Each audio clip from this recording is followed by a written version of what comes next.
Several years ago, I had a buddy. He's a pastor at the church that I was kind of raised up in. It was actually my first ministry job was there. And he gave me a call. He said, "Hey, Josh, I was just kind of wondering, like, how would you feel if we got you and your family, we put you guys on a plane, we paid for your ticket, we gave you guys a rental car when you got here, we would give you guys a house to stay in if you needed that, like we would provide, we'd even give you a stipend for food." Mind you, our family is there too, and so this is basically, they're saying, "Hey, would you like a free vacation?" And all you need to do is you just kind of give a message on one of those Sundays. Like, would you consider that? Let me just tell you, like normally we should pray about yes. Like I was like, yes, like this offer is too good. Like I was like, this is too good for us to say no to. It was an invitation to something where we're like, "Hey, Lord, please, would you help us make this work?" There were just so many details that we had to figure out. Jenny had to take off work. I had to get off work. And yet we wanted to be able to step into this because the offer was too good for us to say no to. Have you ever experienced an offer that's too good to say no to? And one of those offers where you're like, "I'm going to start from yes, and I'm going to figure out the details later. Like, I'm going to do the stuff in the background that needs to get done because I know that this offer is once in a lifetime. This is something that I am invited into that I couldn't possibly say no to." And all the believers in the room said yes. Like, I've experienced that. We talked about it last week where we looked at a scale, right? And I spilt jelly beans all over the place, but it's fine. We made it through. And we looked at a scale of, like, hey, should I follow this Jesus guy? And then we talked about persecution and suffering and all the things that are challenging and difficult. And then God's hand pressed down the scale and said, "I win every time," right? Like, it was this idea that if we have our eyes down here on the world and we just have our vision pulled down by gravity, yes, maybe the scale looks tilted. But then if we look up at eternity, let me just tell you, the present circumstances versus eternity, eternity wins every time. Like, that's like saying, hey, if I have $1 compared to infinity, let's say $1,000,000 compared to infinity, which one would you choose? The one that doesn't end, the one that doesn't perish, the one that goes on forever. We know what it looks like for us to have an offer that is too good for us to say no to. Why? Because our God does more. He is worth more. He is more. We even see this in Ephesians 3:20. This is what it says. It says, "God is able to do immeasurably more than all we ask or imagine according to his power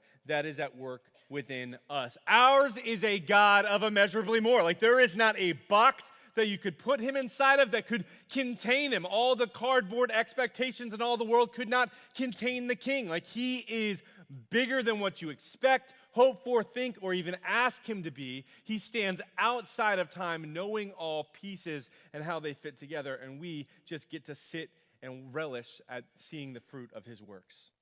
See, I was having a conversation with a buddy, and we were just talking about all the things that God's been doing in 180 Life Church. And he's been moving. Like, he is on the move right now. Like, if you've been here for any amount of time, you've probably seen it. We've, in 2024, baptized 38 people. That means if you look around the room right now, you count to 8. Someone that you counted was baptized. Like, that's a big deal. That represents life change and people stepping into the call that God has for them. Like, this is incredible. We've got people who are stepping into discipling relationships for the first time, engaging in that, parents discipling their kids. We're watching life change happen. God's on the move. And I was talking to a friend about this, one of our elders, and we're just like, man, like, God's doing something. I don't know fully what he's doing, but we know that he's up to something. And I told him, and I want to tell you, this is kind of what amps me up, is that I know he's on the move right now, and I'm also confident 5 years from now, we're going to look back and be like, we had no idea.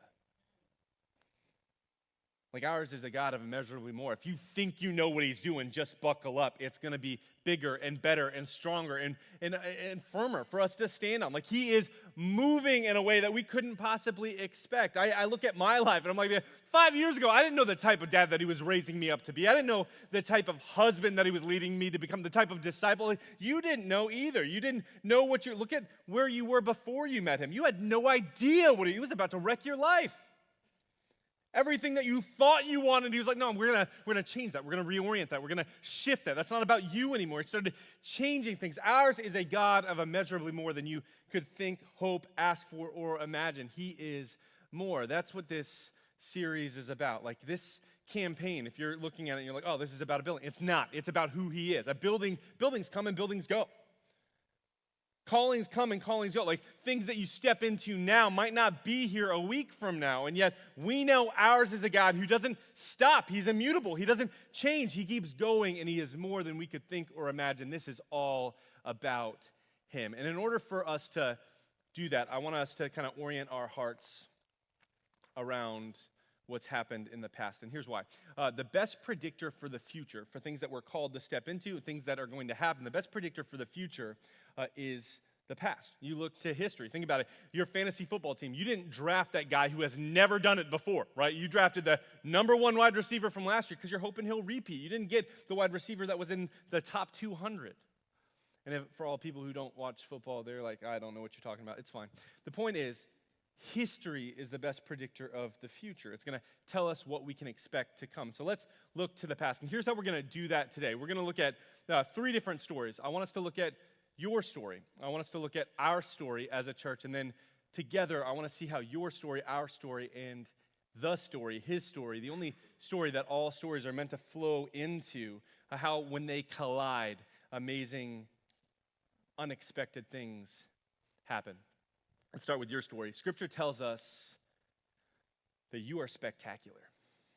And we take that too far. We'll get to it in a minute. But it says that you're spectacular. That God spent time on you. That in the womb, he wove you together in such a way that you are the only person in the history of ever that is you. Like he made you unique. He made you an individual. He gave you specific passions and callings and drives that make you altogether different than everybody else in history. He says it this way in Ephesians 2:10. It says, for we are God's handiwork, created in Christ Jesus to do good works, which God prepared in advance for us to do. God, who stands outside of time, prepared a work for you to do, and he steps back and he looks and he says, you're my handiwork. Other translations might say workmanship. It might even say masterpiece, but here's one that maybe you don't have in your translation. That word there in the Greek is poiemia. And poiemia, what it translates directly to is poetry. You are God's poetry. It's been over the last week, my favorite thing to tell my wife and my son and my daughters, like, you're God's poetry. Why? Because poetry takes time, it takes effort, it takes passion, it takes heart. Like, you don't just throw poetry together and hope that it sticks. Like, you spend time in it, you work on it. He says, you are my poetry. Like, God says that about you. And some of you are like, yeah, but I feel like I'm kind of in the Edgar Allan Poe phase of my life. It's not go into, well, that's all right, but it's a process that we're invited into. And he says, like, you're my poetry. And here's the thing about poetry. The poem is never there to beat its chest and say, hey, I'm a great poem. A good poem points to the poet. Like, a good poem is always going to say, no, it's not about me. It's like, I'm going to point to him. Why? Because the poem is just a thing, but he is everything. Like, it's saying that we don't exist for our own glory. See, here's the thing that I want to kind of wrap us in. Like, God says that we are spectacular, we are his handiwork, and yet we are altogether not enough. That you and I were made and designed in such a way that we were meant to reflect the glory of the King, that we were meant to point everybody back to him. Say, yeah, like, God did this in me, and he's working in me, and I am his masterpiece. I'm his poetry, and yet all that declares that there is a good poet out there writing the piece onto a piece of paper. I'm just the paper he wrote on. Like, we are meant to point to him, and yet this is a culture today where it's all about me. It's hey, look at me. I go to this place for me. I do this thing for me. We make it all about us. And listen, if I just gave a message today and was all focused on just your story, one, I would say you should probably find another church, because if your story doesn't go somewhere that's eternal, it's missing it. And the other piece is that your story was never meant to be about you. I want you to think about it. Psychology is actually starting to catch up on this, and this is a biblical principle since, I don't know, Genesis. And this is the principle. It's that the more you think about yourself, the more prone to bitterness and frustration you will be. Like, the more you just focus on me and you don't focus on others and you don't focus on, the more frustrated and prone to resentment you will be. That's why programs like AA, when you're coming in trying to get sober and turn your life around, one of the first things that they tell you is like, hey, stop focusing on you, figure out how you can help the next guy. Start focusing outside of yourself, because when we do that, we start to see the value that he speaks over us. Like, we can't be this consumer-minded type of Christian. He says, listen, you're my handiwork, you're my poetry, I've worked on you, and yet you are not the point. There's something more.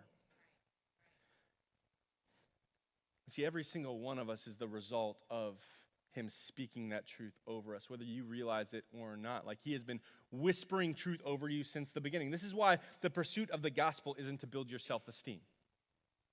Because my self-esteem lies. You know, my self-esteem, I'm on the mountaintop and I'm like, I am the man. Or I'm in the valley and stressed and I'm like, I am a complete failure. And he's like, why are you trusting in that? Like, why are you thinking so much about yourself? He's like, trust what I say. I say who you are. I say you're chosen. I say you're loved. I say you're son. I say you're daughter. I say you're mine. He says, I will tell you who you are. Rest on that. That is meant to be your story. And every single one of us, we're in this room because someone's story has interacted with our story in a way that we came to a realization that there's something more than ourselves. Even if you're not a believer and you just kind of stumbled your way in here, you didn't just get here on your own grit. You didn't white knuckle your way in. Like, somebody has been praying over you since before you were born. You might not even know them. Like, they might not even see the fruit of it. And at the same time, like, God has been stirring something inside of you where you have been worked on by him and by others for years to get to this place where you can receive the gospel. It's a legacy. See, every single one of us, we said it over the last series, is we stand in the wake of the ones who come before us. And in that wake, we have a story as a church as well. See, 180 Life Church, the whole story kind of starts 19 years ago. If you're new here and you're like, I know my story, but I don't know your story, well, you're about to interact with our story a little bit. 19 years ago, a pastor named Bill Lamori, his wife, and their baby got into a truck van, or I didn't vet it. I don't know what they got into, but they went from Florida because they felt called by God that the heathens in Greater Hartford, Connecticut needed the gospel. And so they came to Greater Hartford, they came to West Hartford, and they planted a church called Calvary Fellowship Church. And if you're like, man, I've never heard of that church because you're newer here, that's okay. Here's what you need to know. That's us. Different name, same church. And so they planted this church, and they were operating out of hotels and kind of doing the best they can, and they kept growing, and they kept growing. So they're like, hey, we got to figure out this problem because we have outgrown the hotel that we are in right now. So they started a campaign, and they're like, hey, we're going to raise some money for a building. We don't even know when the building's coming, but we're going to start raising funds for that. And so they start raising funds, and they start operating out of a school, and it's just this exciting time of growth and passion. A couple of years go by, and they're like, man, 2017 comes-ish, and they're like, hey, you know what? We have a building now. We've got a building, and we're going to have another campaign. We're going to raise more money for it that we can have this building that we believe God has for us. And then if you were here, salamanders. You know what I'm talking about? There were that was how God closed the door on this building. There were salamanders on the property, and I don't know, they were very territorial. I don't know. But they did not let us build because there were salamanders there. And so it just kind of stopped this momentum towards a building, and yet the momentum within the church kept happening. Like, we kept growing. People kept experiencing life change. Things were happening. God was on a move within our church. And you might say, Josh, on the edge of a campaign, isn't it really unwise to talk through other failed campaigns? Well, a couple things. One, God has never failed. He never will fail. Victory is kind of his thing. And so I would like us to shift our perspective on that. The other piece that I just want us to wrap our minds around is, as we look at a building right now, the only reason we're able to consider that is because of the campaigns before. We didn't know what it was going to be used for, but God did. God had a plan, and he set it before us for a time such as this. This wasn't a failure. This was actually setting the stage, laying a foundation that we could walk firm and forward on the places he's calling us to. And in the middle of all this, God continued to thrive and do work in his people here. And I get this picture from the book of Exodus, this picture of Moses interacting with God. See, Moses had this relationship with God where he was called a friend of God. And he's interacting with God in this way because Israel had just fled from Egypt. God had rescued them. God had parted the sea. God had done all these things, and these stiff-necked, broken Israelite people just couldn't get it together. You know anybody like that? And then we look in the mirror and we're like, yeah, it's me, right? Like, I'm like that. And so God was frustrated, and God was like, man, like, I keep doing all these things, and you guys aren't getting it. You're stiff-necked. And so here's what God says. God says, hey, I'm going to give you everything that I promised you. Like, I'm going to bring you into the land of promise. I'm going to give you that land of milk and honey that you have been waiting for. I have freed you, and I'm going to set you free. But here's the deal. I'm not going with you. because you are stiff-necked and you will not get it together, and I am going to have my presence separate from you. And I just kind of get this picture in that moment because we didn't get the building that we thought was going to be ours. And we had this moment where we could have turned away, and yet we were like, no, like, God, where you go, there we are. Like, we're going to move where you call us. And this is Moses' response, and this is what 2017 reminds me of. Then Moses said to him, if your presence does not go with us, do not send us up from here. How will anyone know that you are pleased with me and with your people unless you go with us? What else will distinguish me and your people from all the other people on the face of the earth? Moses says, you want to know the only thing that separates us, the only thing that sets us apart, the only thing that gives us any kind of value worth having? He's like, it's you, God. Like, we don't need a building. We don't need that land of promise. We don't need that physical thing. We need you. And so if you go, we go. And if you stay, we stay. We are in with you, and that's it. And that's what we see with 180 Life Church, where like things kind of fell through. The plans that we thought God had for us weren't really kind of lined up with what he was doing. And yet we said, no, we're going to step forward in boldness. We're going to be, I love that about you. I'm stepping forward in what you're calling me to do, even if it doesn't match up with the plans that I had. God is doing a work. And so then COVID, right? You guys heard about COVID? Like in Texas, we heard about COVID. We didn't experience it. When I moved here a year ago, like y'all got hit, like it was just different here. And we were operating out of a school, and so we couldn't operate out of a school. We were sent to homes, and then even when places opened back up, getting back into the schools was hard. And then the price of the schools doubled. Like it was just this whole process of just craziness where we as a church were hindered because of the circumstances that were in front of us, and yet God was still on the move. During that season, Pastor Bill began, he and his family, I've always wanted a theme song, so. Pastor Bill and his family, for reasons that we're not going to get into, largely because we just don't have time for me to give a 2-hour message. Most of you are probably like, Josh, the message is already too long. So they moved to Florida for reasons we're not going to dive into, and that kind of started the offboarding process of Pastor Bill. And so that started a process where he eventually needed to step away from the church, and that cued them looking for a new lead pastor. That was announced in March of 2023, and that's when they started the search. They were looking for a new lead guy. In May of 2023, you don't know this, or maybe most of you don't know this, but I had been in a process for the last 2 years with my lead pastor where I felt like God was calling me into this role, but I didn't know what it would look like, didn't fully know that it was his call, but I felt convicted that I needed to prepare. And so I've been in this process, and in May 2023, I kind of hit this point where me, my lead pastor, and my bride, Jenny, all kind of came to a place where like, yeah, now's the time. Now's the time for us to look. And if you know my wife, Jenny, then you will know that she did not want to become a lead pastor's wife. She had no idea what she was getting into when she married me. I wasn't even in ministry then. Like, she didn't sign up for this, and yet there was this 2-year process that God worked on me and worked on her to the point where in May of 2023, we were both like, all right, God, our hands are open.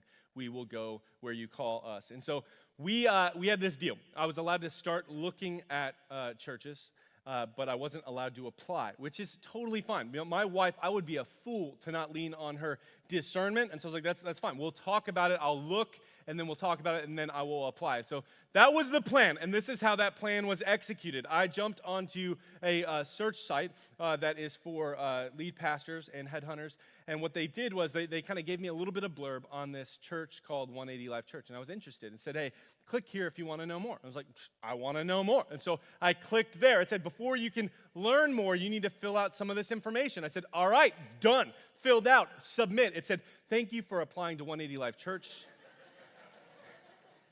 We will contact you shortly. Can you imagine that conversation with Jenny?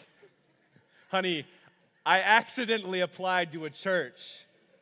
And yet ours is a God of immeasurably more. Like, I had no idea what he was doing. You're like, Josh, that is so you. If you know me, you're like, you would accidentally apply. And like, God is doing immeasurably more than we could think or imagine. See, what happened was, God set forward a path for us that we didn't even realize. Jenny had a criteria on what kind of churches I was allowed to look for. Tell me how I did. They had to have beaches, had to be warm, and there couldn't be tornadoes.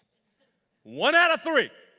And yet, we came here a month later after a whirlwind of interview processes, and we got here, and we fell in love with the people here.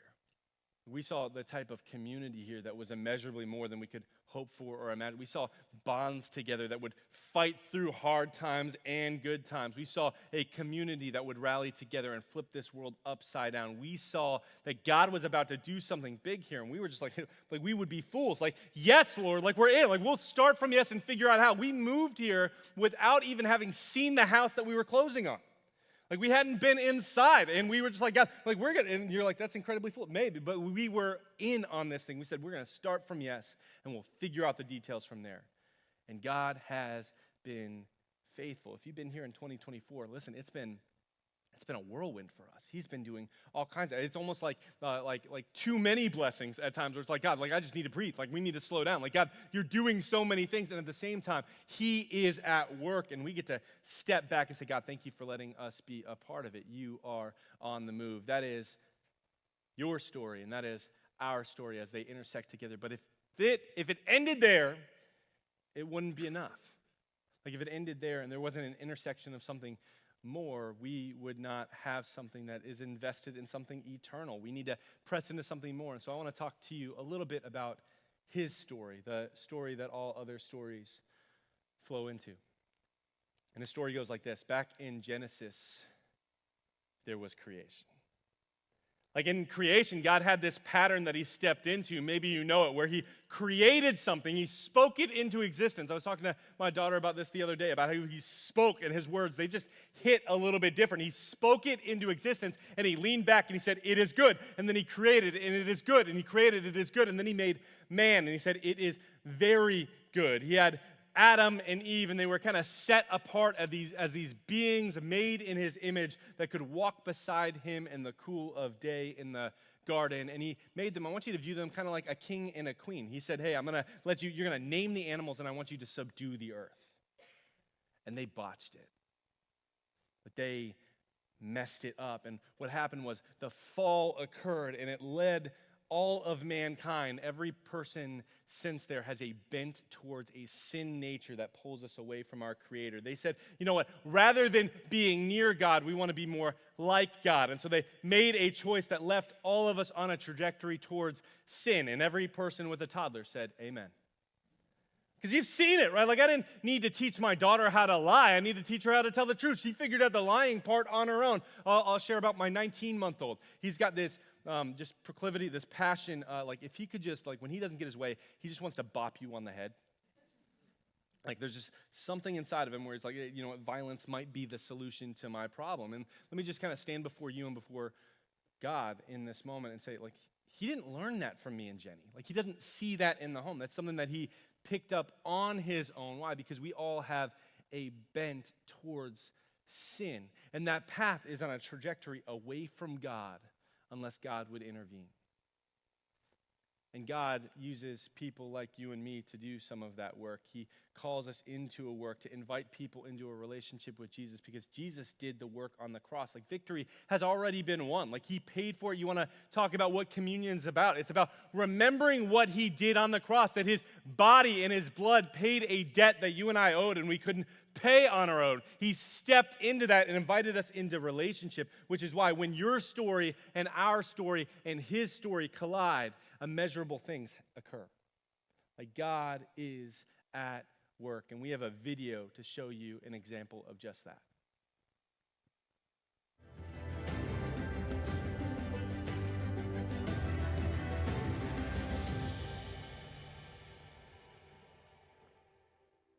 My name is Sancy, and I've been attending since 2013. My name is Jose, and I've been attending since 2014. So I was looking for a church home, and I was looking for very specific things about the church. I was looking for a diverse church. I was looking to find a church that had a good children's ministry and practical biblical teaching. Worship was also important to me. I was hoping to find something that had more of a contemporary style. And then my sister and I went to the Park Road Parade, and we happened to see our church playing worship music on a truck, and we kind of just glanced at each other and said, that's the church we're going to visit. And the rest is history. It's given me a greater sense of purpose. It gives me, it's given me relationship. I've had some discipleship relationships, been able to grow in my faith and my understanding and love for Jesus. Many of the people are like family. It's about belonging at the end of the day. We believe the same things and we come together. We share our great stories. We share some of our testimony. We share our struggles and we pray for one another. We lean in, and that purpose, that sense of purpose, is a sense of belonging. I saw discipleship more as a mentorship. Mentoring and discipleship should look different, and I think what I saw was mentorship. I've had many mentors pour into my life, but not in this direct way where I'm being discipled and I can disciple others in an intentional way. And that's why I think it's important that we're aligning on our terminologies and our definition so that we have the impact that we're truly intending to have.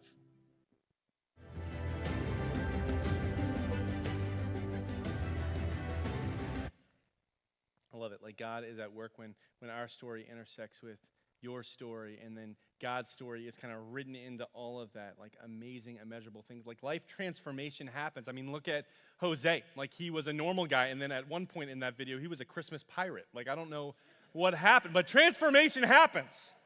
Like, God is on the move. He invites us into something amazing and immeasurably more than we could ask for or imagine. And we have the opportunity to lead with our yes and say, yes, Lord, like wherever you call us to be. Like, we're going to step into that in boldness and faith. We're going to figure out the details later, but I'm going to start with my yes. Here's what Jesus says to his disciples, because there's a weight in this as we intersect with his story of how he paid a price for our sins. Sometimes we make that just more kind of theoretical or more like a story, and we don't kind of think through the weight of this. One of the things that have been really hard, but also in a weird way, a blessing, is in watching my son over the last month and a half, 2 months, be sick and kind of battle some sickness stuff that's really going to impact our family moving forward. One of the things that I've gotten to kind of weigh in on is the Father sent his Son to pay for me. Like, I see my son suffer, and I see things happen in his life, and all I want to do is protect him. And yet God said, no, like, I'm going to send him, and he's going to willingly step into this process to redeem you, and there's going to be pain, and there's going to be suffering, and he's going to experience it far more than you or I ever will. And he's saying, and it is going to be worth it. I'm going to pay the debt because I am choosing you, and I see the weight in that in just watching my kids struggle with things. And maybe you can relate to that. There is a weight to this that we should feel as we think about what Jesus did on the cross. And here's what he calls us to in Matthew 16, verse 24. It says, "Then Jesus said to his disciples," now I want you to remember who he is speaking to in this moment, because a lot of times this passage we kind of relate to non-believers. Like we relate to people outside of the church. And remember, Jesus is talking to his disciples. It says, "Whoever wants to be my disciple must deny themselves and take up their cross and follow me. For whoever wants to save their life will lose it, but whoever loses their life for me will find it. What good will it be for someone to gain the whole world, yet forfeit their soul? Or what can anyone give in exchange for their soul? For the Son of Man is going to come in his Father's glory with his angels, and then he will reward each person according to what they have done." Here's what it's saying. It's saying, like, hey, those things that you see down here aren't going to last. Like, the life that you live down here isn't eternal. This is an opportunity to invest in something eternal. And I'm not talking about a campaign right now. I'm talking about a mindset. I'm talking about a heart shift to realize, like, God is a God of immeasurably more, that he is doing more, is worth more, and is inviting us into more. If only we would have the courage and faith to step in with a level of boldness. There is an invitation for every single one of us to see who he is and to respond. And so I want to kind of, and I pointed to this at the beginning, I mentioned maybe inviting you into an opportunity that I would challenge you to lead from yes. To start from yes and then figure out the details later. Here's what that invitation is. It's sacrificial giving. Like, it's an invitation to say, hey, I want to create a legacy. I think about my life. And how I am the result of people at work that I might not even know about what they did, but people planting seeds my entire life to lead me into a faith where I could be changed by Jesus. And I want to create the kind of wake that is a wave that pulls anybody who is drowning all the way to shore. Like, I want us as a church to create a wake and say, I'm going to step into what you're calling me to do. And you might be like, Josh, why do we need a building for that? We don't. We don't. Like, God has been using us, and he's working in our church. Like, we don't need a building in order to follow him. And yet, when you steward a little and you steward it well, he invites you into more. And there's going to be a lot that he can do and will do. And you might be like, Josh, how does that building help us do that? We've got vision meetings for that. That's not the point of this message. What I want to invite you into is an opportunity to wrestle with the Lord on what you can do to step in sacrificially and give to us being able to have a church home. Like, it's an invitation for you. And when I say that, I'm not talking passive giving. It's the whole idea, when like your infant starts crying and you pretend to be asleep hoping your spouse wakes up. Like, that's, like, I've done it. Like, it's this, sorry, Jenny. Like, she's not here. Don't tell, no, I'm just kidding. Like, we're not talking passive where you're like, man, I hope somebody else does it for me. No, this is an invitation to step in right now and say, I'm going to be bold. I'm going to be sacrificial. And when I say that, I just want you to know that's what Jenny and I are wrestling through. I'm not inviting you into something that we're not doing. Like, we are wrestling. Like, what can we give up? What can we turn over? What can we sacrifice in order to step into something that we believe will create a wake in our community that will turn lives upside down? Like, that's what we're talking about, and that's the invitation. And so what I wanted to do is kind of show you, because this, at least for me, was immeasurably more than I could think or imagine. And I'm going to share more at the vision meeting of how kind of we got here in the process. We don't have time for that, but I wanted to show you, we're going to show a picture of what the building currently looks like. And here's why. I wanted you to see what it currently looks like so you don't feel catfished when you show up next week. Like, when you show up and you're like, this is not what we talked about, Josh. There's some sanctification that needs to happen in this bad boy. It's all right. It used to be a dairy farm warehouse, and yet ours is a God of immeasurably more, that he is doing something, and he is stirring something, not just in us, but I believe in this property to make it more than we could hope or imagine. And this is, we believe, what it will look like by the design of our architects. Yeah.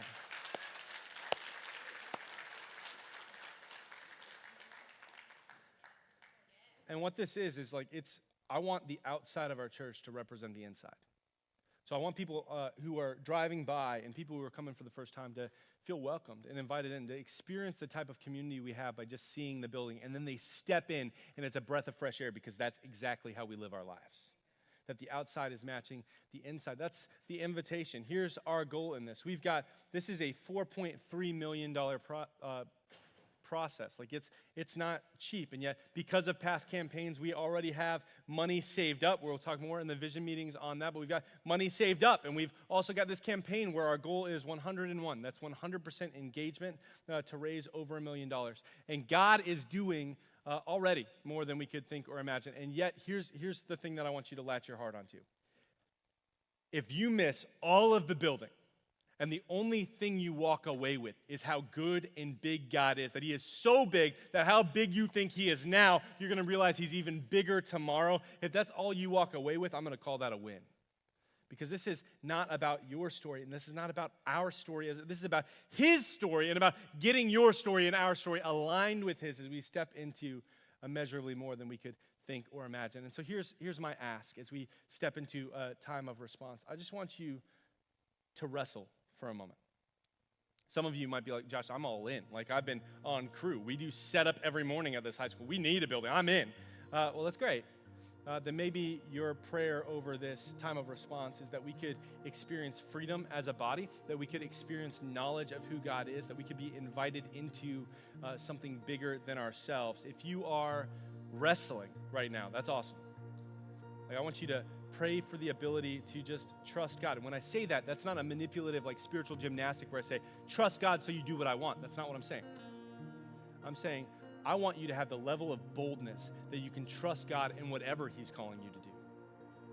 That you say, God, like, I don't know what this looks like, but I know that you're doing something in me. I'm here for a reason. And so just place it before him and say, God, what would you have me do? And then trust in the call that he gives you. My ask is that we could be a body of believers that are so deeply in love with Jesus, that stand so firmly on the foundation that he has already laid for us, that we can say, God, I'm in. I'll start with yes. I don't know what you're calling me to, but I know that you're calling me. And so wherever you say go, I will go. God, I trust you. Jesus, will you stir up our hearts and our affections towards you?